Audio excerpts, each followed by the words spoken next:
ప్రభునందు ప్రియులరా, ప్రియ దేవుని బిడ్డలారా, ప్రభు నామంలో మీకు శుభాభివందనాలు తెలియజేస్తున్నాను. అందరికీ వందనాలండి. అందరూ బాగున్నారు కదా ప్రియులరా? నా గత వీడియోలో ఆకాశము, మహాకాశము, పరమాకాశము అని ఆకాశములు మనం చూస్తున్నటువంటి ఆకాశము కాకుండా ఇంకా కొన్ని ఆకాశాలు ఉన్నాయి.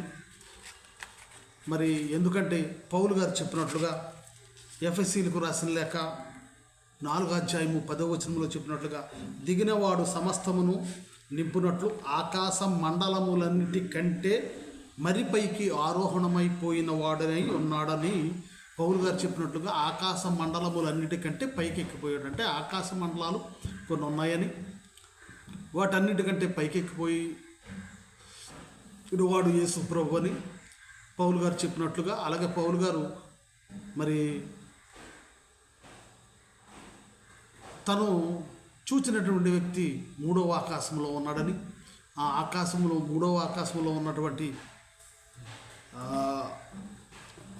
ఆ వ్యక్తి క్రీస్తుని ఎరిగినటువంటి మనుషుడు మూడవ ఆకాశంలో ఉన్నాడు. ఆ మూడవ ఆకాశమే పరదైస్ అని పౌలు గారు వివరించింది గత వీడియోలో చెప్పి ఉన్నాను.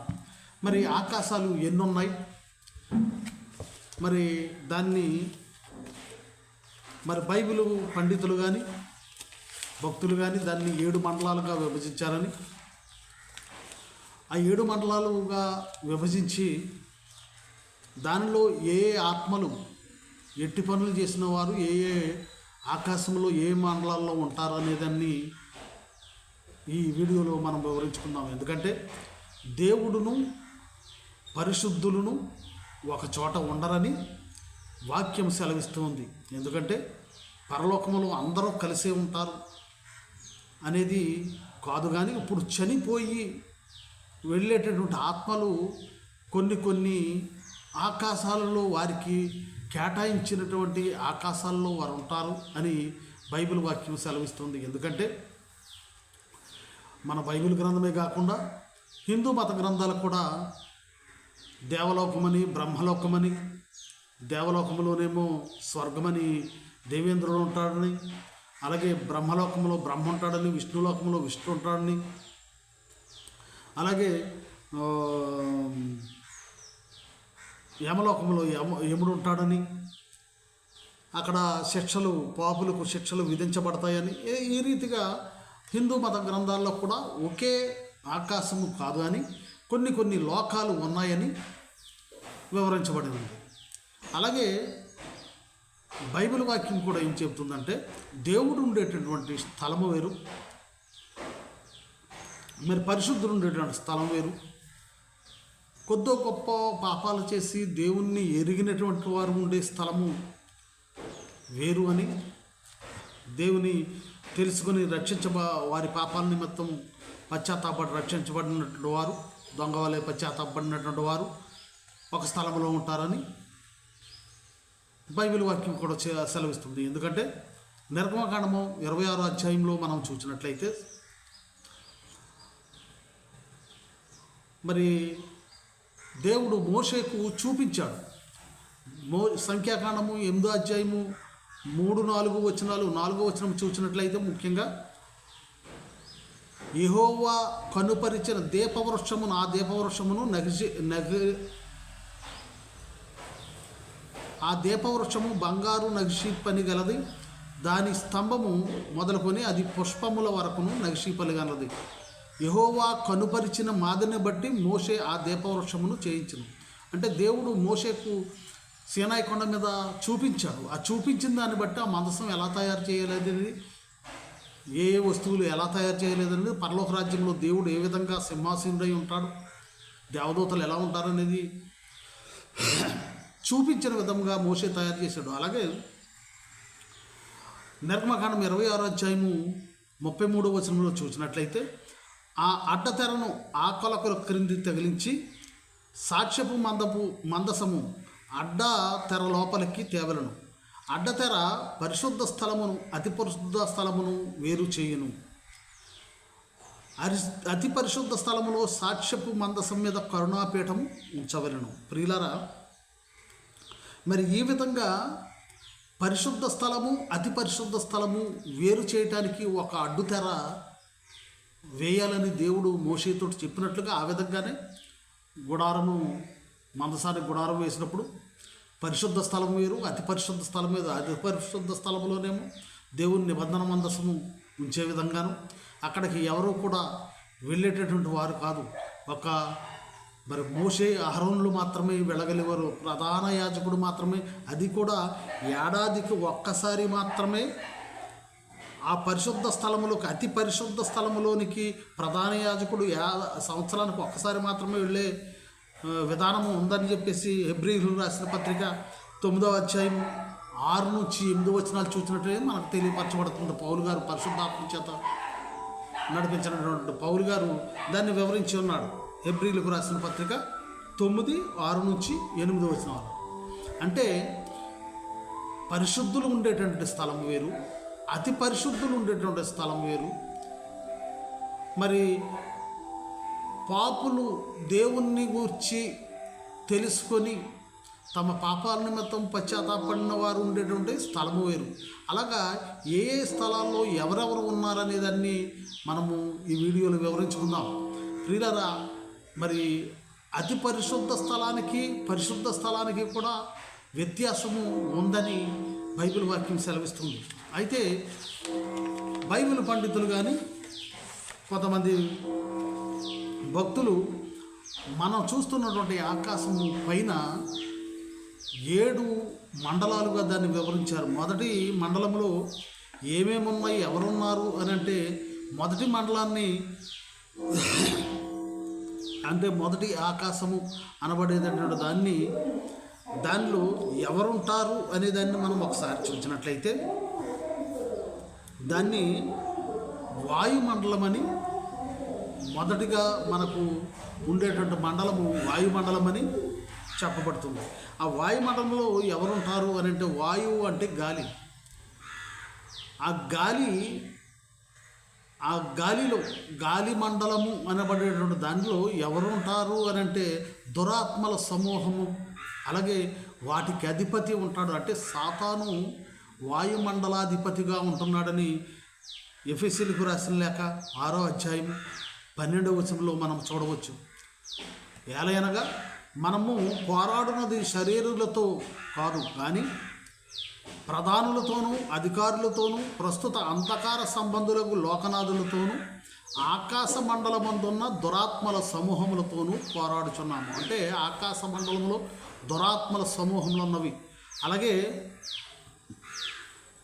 అదే ఎఫెసీయులకు రాసిన పత్రిక 2వ అధ్యాయము 2వ వచనంలో ఇంకా దానికి అధిపతి సాతాను అని కూడా చెప్తున్నాడు. మీరు వాటిని చేయొచ్చు, ఎఫెసీయులకు 2:2 మీరు వాటిని చేయొచ్చు వాయుమండల సంబంధమైన అధిపతిని, అనగా అవిధేయులైన వారిని ఇప్పుడు ప్రేరేపించు శక్తికి అధిపతిని అనుసరించి ఈ ప్రపంచము ధర్మం చొప్పున నడుచుకుంటారు. అంటే వాయుమండలములో సాతాను సంబంధమైనటువంటి శక్తులు ఉన్నాయని, సాతాను దాని దూతలు ఉన్నారని పౌలు గారు చెప్తున్నాడు. అంటే మొదటి ఆకాశములో దాన్ని వాయుమండలం అంటారండి. ఆ వాయుమండలంలో దురాత్మల సమూహం ఉందని, అందుకనే దయ్యం పట్టిన వారిని, మరి పిచ్చి చేష్టలు చేస్తున్నటువంటి వారిని గాలి పట్టింది అని అంటారు మన పెద్దలు కూడా. గాలి అంటే దెయ్యమని, ఆ దెయ్యాలకు అధిపతి సాతానని, ఆ సాతాను వాయుమండలము ఉంటుందని పౌలు గారు మనల్ని హెచ్చరిస్తూ ఉన్నాడు. మరి అలాగే 2వ మండలము శూన్య మండలముగా యోబు వర్ణిస్తూ ఉన్నాడు. యోబు గ్రంథము 26వ అధ్యాయం 7వ వచనం, ఈ భూమిని శూన్య మండలం పైన వేలాడదీశాను అని వ్రాయబడి ఉన్నది. యోబు గ్రంథము 26వ అధ్యాయం 7వ వచనం, శూన్య మండలం పైన ఉత్తర దిక్కున ఉన్న ఆకాశ విశాలమును ఆయన పరిచను, శూన్యము పైనే భూమిని వేలాడదీశను అని పౌలు గారు చెప్తున్నాడు. అది శూన్య మండలము అని చెబుతూ ఉన్నారు. 2వ మండలము, 2వ ఆకాశము శూన్య మండలం, అక్కడ ఏమీ కూడా ఉండదు.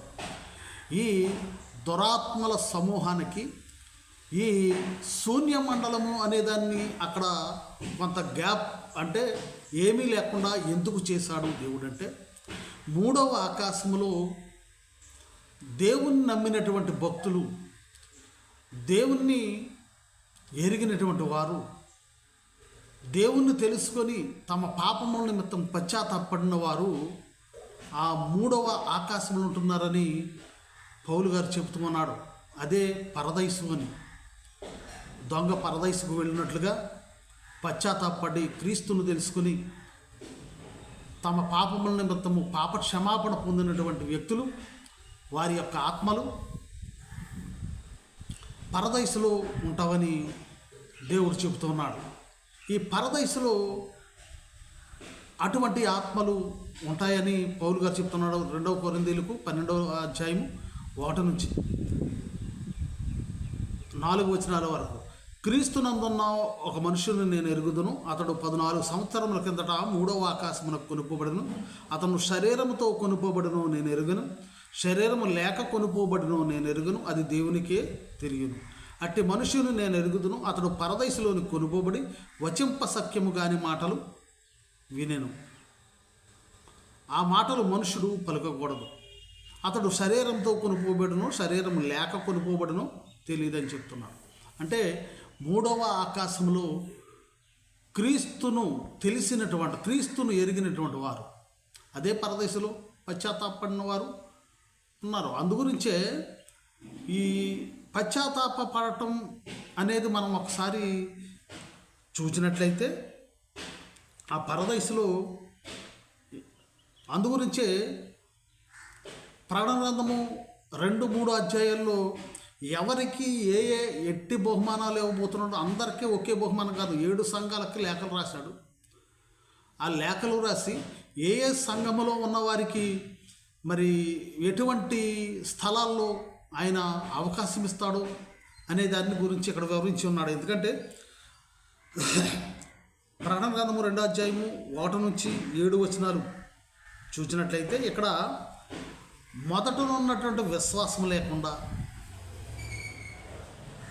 మరి తప్పిపోయి ఉన్నటువంటి వారిని మారు మనస్సు పొందితే, ఏది నీవు మొదటగా ఉన్నటువంటి జీవితము నీవు జీవించకుండా పాపము చేసి తప్పిపోయినట్లయితే మారు మనస్సు చెందమని చెప్తూ ఉన్నాడు. మరి మారు మనస్సు పొందినట్లయితే నీ తప్పులను సరిచేసుకుంటే జీవవృక్ష ఫలమును తిననిస్తానని చెప్తున్నాడు.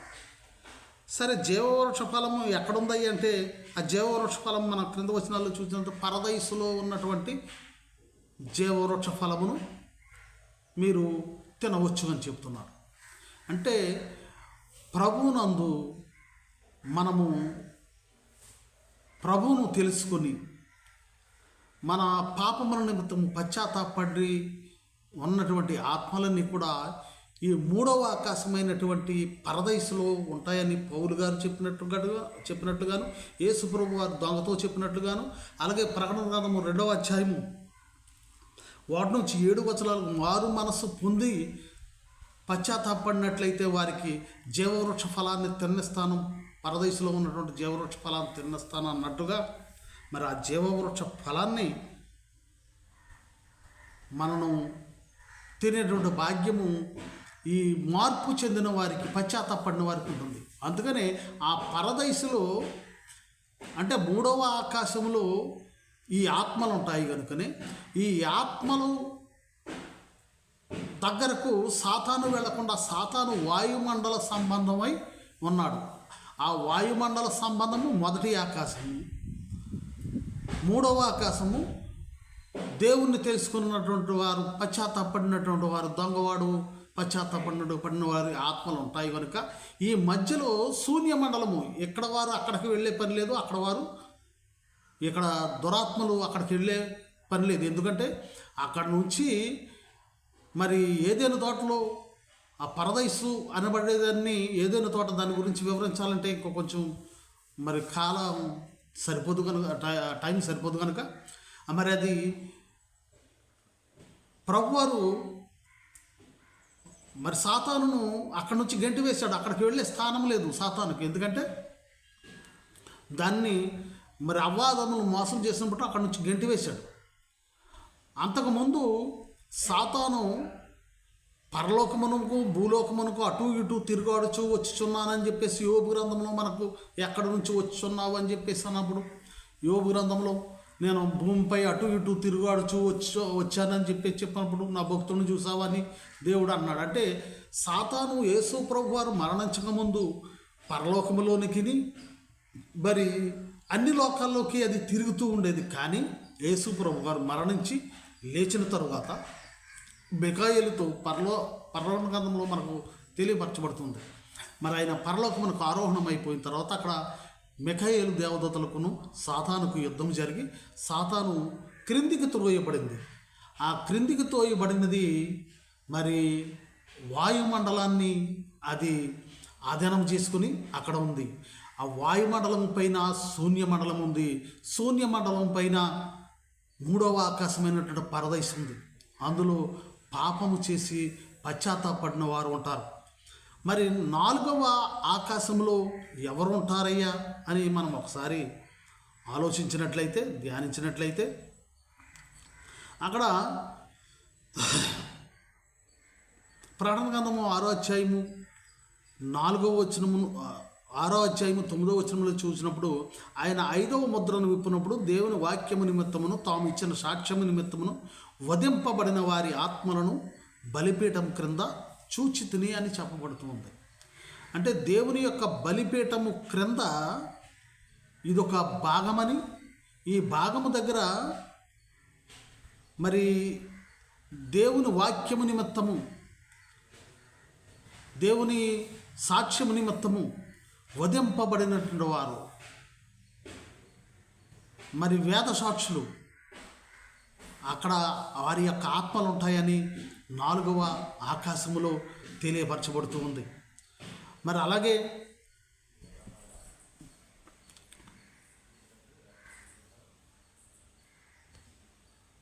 ప్రకటన గ్రంథము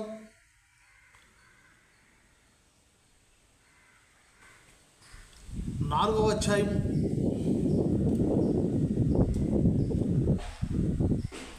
4వ వచనం చూసినట్లయితే అంతటా సింహాసనమును చూచినవి వాటి మీద ఆసీనులైండు వారికి విమర్శ చేయుటకు అధికారం ఇవ్వబడును, మరియు క్రూర మృగకైనను దాని ప్రతిమకైనను నమస్కారం చేయక తమ నొసళ్ళ యందు కానీ చేతుల యందు కానీ దాని ముద్రలు వేయించుకొని వారిని యేసు విషయమై తామిచ్చిన సాక్ష్యము నిమిత్తము దేవుని వాక్యము నిమిత్తము శిరచ్ఛేదనము చేయబడిన వారి ఆత్మలను చూచినవి. వారు బ్రతికిన వారే 1000 సంవత్సరములు క్రీస్తుతో కూడా రాజ్యము చేసిరి. ఈ బలిపీఠం కింద ఉన్నటువంటి ఆత్మలు దేవుని కొరకు మరి వారు బలియాగమై ఉన్నటువంటి వారు వేదసాక్షులు, అలాగే మరి హత్య గావింపబడినటువంటి వారు శిరచ్ఛేదాలు కానీ సిలువ వేయబడడం కానీ ఈ విధంగా హతసాక్షులైనటువంటి వారు మరి దేవుడు పరలోక రాజ్యంలో నుంచి మరలా భూమి మీదకి వచ్చేటప్పుడు ఈ ఆత్మను బ్రతికించుకుని భూమి మీదకి వచ్చి వీరికి అధికారాన్ని ఇస్తాను, జనులను ఏలేటువంటి అధికారం ఇస్తానని చెప్పేసి 1000 సంవత్సరాల పాలనలో వాళ్ళు ఉంటారని దేవుని వాక్యం సెలవిస్తూ ఉంది. ప్రియులారా, ఇది 4వ ఆకాశం. మరి 5వ ఆకాశంలో ఎవరు ఉంటారు అని మనం ఒకసారి చూసినట్లయితే ప్రకటన గ్రంథం 7వ అధ్యాయము 4వ వచనం, మరియు ముద్రింపబడిన వారి లెక్క చెప్పగా వింటిని. ఇజ్రాయేల్ గోత్రములతో ముద్రింపబడిన వారు 144,000 మంది. వీరును 9వ వచనం, అటు తరువాత నేను చూడగా ఇదిగో ప్రతి జనములో నుండి ప్రతి వంశములో నుండి ప్రజల్లో నుండి ఆయా భాషలు మాట్లాడే వారిలో నుండి వచ్చి ఎవడనూ లెక్కింపజాలని గొప్ప సమూహము కనపడను. వారు తెల్లని వస్త్రములు ధరించుకున్న వారై ఖర్జూరపు మట్టలు చేతపట్టుకుని సింహాసనం ఎదుటను గొర్రెపిల్ల ఎదుటను నిలువబడిరి. మరి ఇక్కడ అనేక మంది జనాంగము కనపడుతున్నారు. అందులో 144,000 మంది వారు మరి వివాహాలు చేసుకోకుండా మరి దేవుని కోసమే బ్రతికినటువంటి ప్రత్యేకించబడినటువంటి వారు 144,000 మంది. అలాగా ఇంకా అనేక మంది పరిశుద్ధులు ఉన్నట్లుగా చూస్తున్నాము. ఈ 5వ మండలములో ఈ పరిశుద్ధుల గుంపు ఉంటుందని, అదే పరిశుద్ధ స్థలమని, అదే పరలోక పట్టణమని తెలియచెప్పబడుతోంది. పరిశుద్ధ పట్టణమని, పరలోక పట్టణం కాదు, పరిశుద్ధ పట్టణం అని చెప్పబడుతూ ఉంది. మరి అందుకనే ఇందులో ఎవరెవరి ఆత్మలు ఉంటాయి అని మనం ఒకసారి చూసినట్లయితే ప్రకటన గ్రంథం 2వ అధ్యాయం 8వ వచనం కాడ నుంచి మనం చూసినట్లయితే, నీ శ్రమను 9వ వచనం, నీ శ్రమను దరిద్రతను నేను ఎరుగుదును, అయినను నీవు ధనవంతుడివి, తాము యూదులమని చెప్పుకొనుచు యూదులు కాక సాతాను సమాజపు వారి వలన నీకు కలుగు దోషం ఎరుగుదును, నీవు పొందబో శ్రమలకు భయపడము, ఇదిగో మీరు శోధింపబడినట్లు అపవాది కొందరిని చెరలో వేయింపబోచున్నాడు, 10 దినములు శ్రమ కలుగును, నమ్మకముగా ఉండము, నీకు జీవ కిరీటం ఇచ్చేదను. మరి వీరందరూ కూడా, మరి అలాగే పెర్గములో ఉన్న సంఘానికి కూడా వ్రాస్తూ ఉన్నాడు. మరి వీరు దేవుని నిమిత్తము శ్రమలు పొందినటువంటి వారు, దరిద్రాన్ని అనుభవించినటువంటి వారు, మరి వారికి ప్రత్యేకమైన స్థలాన్ని దేవుడు ఏర్పాటు చేసినట్లుగా మనం చూస్తున్నాము. అలాగే ప్రకటన గ్రంథము 3వ అధ్యాయంలో 8వ వచనంలో చెప్తున్నాను, నీ క్రియలను ఎరుగుదును, నేను నీకున్న శక్తి కొంచెమై ఉండను, నీవు నా వాక్యము గైకొని నా నామము ఎరుగుననలేదు, ఇదిగో తలుపులు నీ ఎదుట తీసి ఉంచి ఉన్నాను, దానిని ఎవడునూ వేయనేరడు, యూదులు కాకయే తాము యూదులమని అబద్ధమాడు సాతాను సమాజపు వారిని రప్పించెదను, వారు వచ్చి నీ పాదముల ఎదుటపడి నమస్కారం చేసి, ఇదిగో నేను నిన్ను ప్రేమించితనని తెలుసుకున్నట్లు చేసేదను. మరి ఇలాగా ఇటువంటి వారికి జయించువానికి నా దేవుని ఆలయంలో ఒక స్తంభముగా చేసేదను, అందులో నుండి వాడు ఇక మీదట ఎన్నటికి వెలుపలికి పోలేడు. ఇక్కడ పరలోకములో నా దేవుని యొద్ద నుండి దిగి వచ్చుచున్న నూతనమైన యెరూషలేమును, నా దేవుని పట్టణము పేరును, నా కొత్త పేరును వాని మీద వ్రాసేదను అని చెప్తున్నాడు. దేవుని నిమిత్తము శ్రమలను, మరి ఆయన నిమిత్తమే వారు తమకు తాము అర్పించుకున్నటువంటి వారందరూ కూడా వారికి జీవకిరీటాలు ఇస్తానని దేవుడు చెప్తున్నాడు. ఈ 5వ ఆకాశంలో వీరందరూ కూడా ఉంటారని దేవుని వాక్యం ద్వారా మన పరిశుద్ధులందరూ కూడా ఉంటారని మరి దేవుని వాక్యం చెప్తుంది. అతి పరిశుద్ధ స్థలం అదే పరమాకాశం, దేవుడు నివసించేటువంటి స్థలం. ఈ 5వ ఆకాశమునకు, దేవుడు నివసించేటువంటి ఆకాశమునకు, పరమాకాశానికి ఒక స్ఫటికమును పోలినటువంటి గాజు వంటి సముద్రం ఉన్నట్లుగా మనం చూస్తున్నాం. అంటే పరిశుద్ధ స్థలము, అతి పరిశుద్ధ స్థలం. మరి ఇందాక మనం ఈ మొదట్లో చెప్పుకున్నట్లుగా మోషే కనుపరిచినటువంటి విధముగా పరిశుద్ధ స్థలము వేరు, పరిశుద్ధులు ఉండేటువంటి స్థలము వేరు, అదే 5వ ఆకాశం. అతి పరిశుద్ధుడైనటువంటి దేవుడు నివాసం ఉండేటువంటి స్థలము మరి పరమాకాశము, 7వ ఆకాశము. మరి 7వ ఆకాశములో మరి ఎవరెవరు ఉంటారు అనేది మనం ఒకసారి చూసినట్లయితే, ప్రకటన గ్రంథం 4వ అధ్యాయము 1వ వచనం నుంచి, అదిగో పరలోకమందు ఒక తలుపు తెరవబడి ఉండను, మరియు నేను మొదట వినిన స్వరము బోరవలే నాతో మాట్లాడగా ఉంటుంది. ఈ క్రింది వచనాల వరకు మనం చూసినట్లయితే, ఎందుకంటే ఇది సమయం ఎక్కువ అవుతుంది కనుక, ప్రకటన గ్రంథం 4వ అధ్యాయం 1 నుంచి మరి 6 వచనాల వరకు మనం చూసినట్లయితే, ఇక్కడ ఒక సింహాసనం వేయబడి ఉన్నట్లుగాను, ఆ సింహాసనం మీద దేవాది దేవుడు ఆసీనుడై ఉన్నట్టుగాను, ఆ సింహాసనం చుట్టూ 24 సింహాసనం నుండి దాని మీద 24 పెద్దలు ఉన్నట్లుగాను, ఆ పెద్దల చేతులు పాత్రలు పరిశుద్ధులైన ప్రార్థనలు ఉన్నట్లుగాను, మరి ఆ సింహాసనం మీద కూర్చున్నటువంటి వ్యక్తి చేతిలో ఒక గ్రంథం ఉంది. ఆ గ్రంథాన్ని విప్పడానికి యోగ్యుడు ఎవరంటే గొర్రెపిల్ల అని వారందరూ చెప్పినట్లుగాను, ఆ క్రిందికి ఆ ప్రకటన గ్రంథము క్రింది వరకు మనం చూసినట్లయితే, అది 4వ అధ్యాయం క్రింది వరకు చూసినట్లయితే మనకు దాన్ని తెలియపరచబడుతుంది. మరి క్రీస్తు ప్రభు వారే ఆ గొర్రెపిల్లని, ఆ గొర్రెపిల్ల 7 ముద్రలు ఇప్పటానికి గొర్రెపిల్ల అర్హత సంపాదించుకున్నదని, అది దేవుని యొక్క సింహాసనం మీద ఉన్నటువంటి ఆసీనుడైనటువంటి తండ్రి దేవుని వద్ద నుండి ఆ గ్రంథాన్ని విప్పినట్లుగా మనము చూడవచ్చు. మరి ఆ దేవుని యొక్క సింహాసనం ఉండేటువంటి ఆకాశములో, 7వ ఆకాశంలో ఏదేది ఉంటాయి అంటే ఆ సింహాసనం ఎలా ఉంటుందంటే యెహెజ్కేలు గ్రంథము 10వ అధ్యాయం 1 నుంచి క్రింద వచనాల వరకు చూసినట్లయితే అక్కడ 4 జీవులు, గ్రద్దముఖము, మనుష్య ముఖము, సింహం ముఖము, ఆవుదోడ వంటి ముఖము కలిగినటువంటి దేవదూతలు.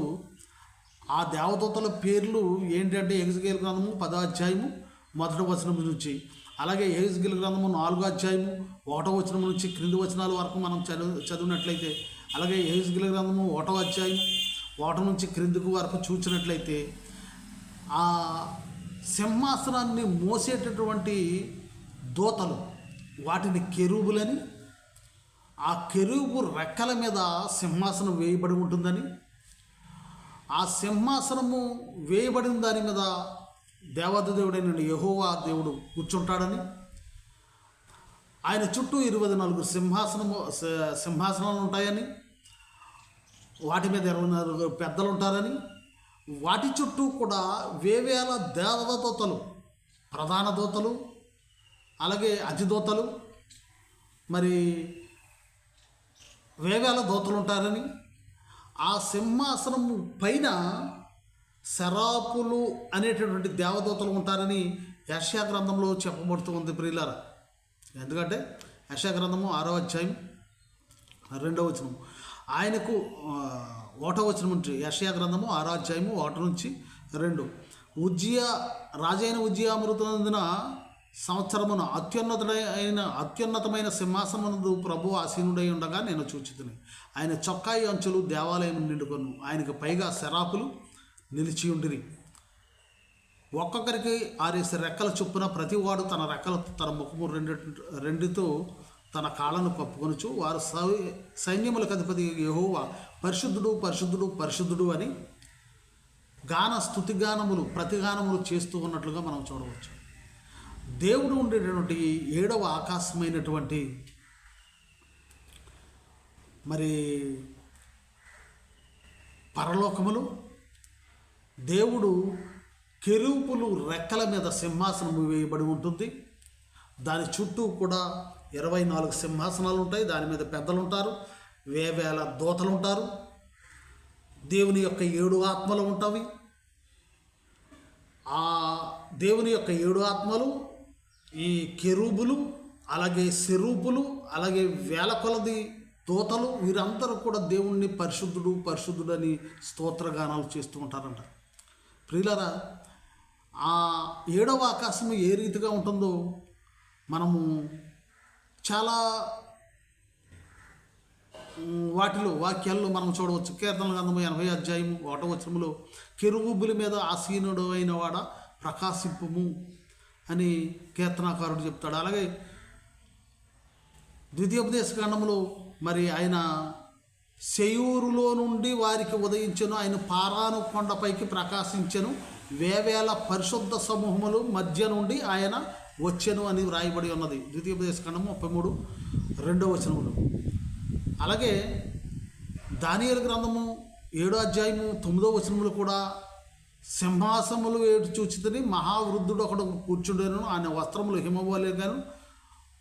హిమము వలె దవళముగాను, ఆయన తల వెంట్రుకలు శుద్ధమైన గొర్రెబొచ్చు వలె తెల్లగా ఉండెను అని దానియేలు మరి దర్శనము కూడా చూడవచ్చు. అలాగే ప్రకటన గ్రంథము 5వ అధ్యాయము 11వ వచనంలో చూడగా, మరియు నేను చూడగా సింహాసమును జీవులను పెద్దలను ఆవరించి ఉన్న అనేక దూతల స్వరము వినబడను, వారి లెక్క కోట్ల కొలదిగా ఉన్నట్లుగా మనము చూడవచ్చు. మేకయ ప్రవక్త కూడా 1వ రాజుల గ్రంథము 22వ అధ్యాయము 19వ వచనంలో మనం చూసినట్లయితే, యెహోవా సింహాసనుడై ఉండగా పరలోక సైన్యమంతయు ఆయన కుడి పార్శ్వమును ఎడమ పార్శ్వమును నిలిచి ఉండుట నేను చూచితుని అని చెప్తున్నాడు. ప్రియులారా, ఈ 7వ ఆకాశమైనటువంటి పరలోకములో దేవుడు ఆసీనుడై ఉంటాడు. దేవదూతలు ఉంటాయి, కెరూబులు ఉంటాయి, సెరూబులు అనేటువంటి దేవదూతలు ఉంటాయి, అలాగే కోట్ల కొలిదిగా దేవదూతలు ఉంటారు. అదే పరలోకము అతి పరిశుద్ధమైనటువంటి స్థలం, దేవుడు నివాసము చేసిన స్థలము. ఆ దేవుడు నివాసము చేసే స్థలమునకు, మరి పరిశుద్ధులు నివాసము చేసే స్థలమునకు, అంటే 5వ ఆకాశానికి 7వ ఆకాశానికి మధ్యన గాజు వంటి సముద్రము ఉన్నట్లుగా మనం చూడవచ్చు. అలాగే మరి పరిశుద్ధులు అతి పరిశుద్ధులు ఉన్నటువంటి 5వ ఆకాశములో ఉన్నటువంటి క్రింది భాగములో మరి దేవుని సాక్ష్యము నిమిత్తము మరణించిన దేవుని వాక్యము నిమిత్తము హతసాక్షులు గావింపబడిన వారి యొక్క ఆత్మలను మనం చూడవచ్చు 4వ ఆకాశంలో. మరి 3వ ఆకాశంలో పాపములు చేసి పశ్చాత్తాపము నుండి దేవుణ్ణి తెలుసుకుని యేసు ప్రభు వారు మరి నిజమైన రక్షకుడని, ఆయన నామంలో బాప్తిసం పొంది, ఆయన నామంలో రక్షణ పొంది, ఆయన నామంలో మారు మనసు పొందినటువంటి ఆత్మలు 3వ ఆకాశంలో ఉంటాయి. 3వ ఆకాశము మరి అలాగే 1వ ఆకాశమైనటువంటి సాతాను దూతల సంబంధమైనటువంటి ఆకాశానికి మధ్యన శూన్యమైనటువంటి శూన్య మండలము ఉన్నట్లుగా మనం చూడవచ్చు. ప్రియులారా, క్రీస్తు యొక్క 2వ రాకలో 7వ ఆకాశమైనటువంటి పరలోక రాజ్యములో నుండి బయలుదేరి తన దూతల సమూహంతో యేసు ప్రభు వారు బయలుదేరి అక్కడ నుంచి మరి పరిశుద్ధుల గుంపులో 5వ ఆకాశంలో ఉన్న 6వ ఆకాశమును, ఆ స్ఫటిక సముద్రమును దాటి 5వ ఆకాశంలో ఉన్నటువంటి పరిశుద్ధులను వెంటబెట్టుకుని 4వ ఆకాశంలో ఉన్నటువంటి మరి ఆత్మలను, దేవుని నిమిత్తము హతసాక్షులైనటువంటి ఆత్మలను తీసుకుని వారికి మరి జీవ కిరీటాలు ఇచ్చి వారితో కలిసి బయలుదేరి 3వ ఆకాశం అయినటువంటి పరదైసులోకి వచ్చి పరదైసులో ఉన్నటువంటి మరి పశ్చాత్తాపడినటువంటి వారిని బ్రతికించి భూమి మీదకి మొదటి ఆకాశంలోకి వచ్చినప్పుడు, శూన్య మండలమును దాటి మొదటి ఆకాశంలోకి వచ్చినప్పుడు ఆ సాతానుతో పోరాడి, ప్రకటన గ్రంథంలో రాయబడినట్టు పోరాడి దూతలు పోరాడినప్పుడు వారిని సాతాను దూతలను మరి బంధించబడి పాతాళములో, భూమి క్రింది పాతాళములో మరి 1000 సంవత్సరములు బంధించి ఉంచుతారని వాక్యం ద్వారా మనకు తెలియపరచబడుతుంది. అప్పుడు భూమి మీద 1000 సంవత్సరాల పాలన జరుగుతుంది. 4వ ఆకాశంలో దేవుని నిమిత్తము మరి శిరచ్ఛేదనము, అలాగే హతసాక్షులైనటువంటి వారికి జీవకిరీటాలు ఇవ్వబడి, వారికి అధికారం ఇవ్వబడి, పరిపాలన వారు చేసేటటువంటి విధంగా విమర్శ చేయు అధికారమును దేవుడు వారికి ఇస్తానన్నట్లుగా, వారికి సింహాసనాలు ఇస్తానన్నట్టుగా అధికారము వారికి ఇస్తాడు. 1000 సంవత్సరాల పాలన జరుగుతుంది. ఆ విధముగా దేవుని యొక్క 2వ రాకడ ఆకాశములో 7వ ఆకాశంలోని పరలోక రాజ్యము నుండి మొదలుకొని భూమి మీదకి మరలా, భూమి మీద నుంచి ఆ 7వ ఆకాశంలోనికి, ఆకాశ మండలములన్నిటికంటే పైకి ఎలా ఎక్కిపోయాడో ఆ రీతిగా మరలా దిగి భూమి మీదకి వస్తాడని వాక్యం వివరించబడుతుంది. మరి ఒకసారి చెప్తాను. మొదటి మండలము వాయుమండలము, సాతాను సంబంధమైన మండలము. 2వ మండలము శూన్య మండలము. 3వ మండలము పరదైసు. 4వ మండలము దేవుని మరి సాక్ష్యము నిమిత్తము హతసాక్షులు గావించబడిన వారి ఆత్మలు. 5వ మండలము అతి పరిశుద్ధులు ఉండేటువంటి మండలము. మరి 6వ మండలము స్ఫటిక సముద్రము. 7వ మండలము పరలోక పట్టణము, పరలోక రాజ్యము, దేవుని యొక్క నివాసం ఉండేటువంటి స్థానము. ఆ స్థానము నుండి 7వ మండలము నుండి ప్రభువారు యేసు ప్రభువారు బయలుదేరి 6వ మండలమైనటువంటి సముద్రాన్ని దాటుకుని 5వ మండలంలో ఉన్నటువంటి పరిశుద్ధుల గుంపును తీసుకుని 4వ మండలంలో ఉన్నటువంటి హత్య గావింపబడినటువంటి ఆత్మలను వెంటబెట్టుకుని మూడవ మండలమైనటువంటి పరదైసుల నుండి ప్రభువుని నమ్మిన వారిని బ్రతికించుకుని శూన్య మండలమును దాటి మొదటి మండలంలో ఉన్నట్టు సాతానును బంధించి పాతాళములో బంధించి భూమి మీదకి మరి ఆయన దిగి వస్తాడు. ఈ విధముగా రెండవ రాకడ, క్రీస్తుని యొక్క రెండవ రాకడ 7 మండలాల నుంచి మరి దేవుడు ఈ భూమి మీదకి వస్తాడని బైబిల్ వాక్యం సెలవిస్తుంది కనుక మరి మనము పరిశుద్ధుల గుంపుల 5వ మండలంలోనైనా 4వ మండలంలోనైనా కనీసము మనం పాపాత్ములము కాబట్టి మనం పాపము చేసిన పాపాలను ఒప్పుకొని 3వ మండలమైనటువంటి మరి పరదైసులైనా మనం స్థానము సంపాదించుకునే వారిగా ఉండాలని, పాపులుగా చనిపోయినట్లయితే పాతాళంలో మందగా కూర్చబడతామని, క్రీస్తు యొక్క తీర్పులో మనము రెండవ మరణమైనటువంటి అగ్నిగుండములో మన ఆత్మలు ఉంటాయని పాపం చేస్తే, అందును బట్టి పాపము చేసి ఉన్నా కానీ దాని గురించి పశ్చాత్తాపడి మారు మనసు పొంది మరి పరదైసునైనా మనం సంపాదించుకునే వారిగా ఉండాలని మీ అందరికీ కూడా దేవుని పేర మనవి చేస్తున్నాను. దేవుడు ఈ కొద్ది మాటలు దీవించునుగాక. అందరికీ వందనాలండి.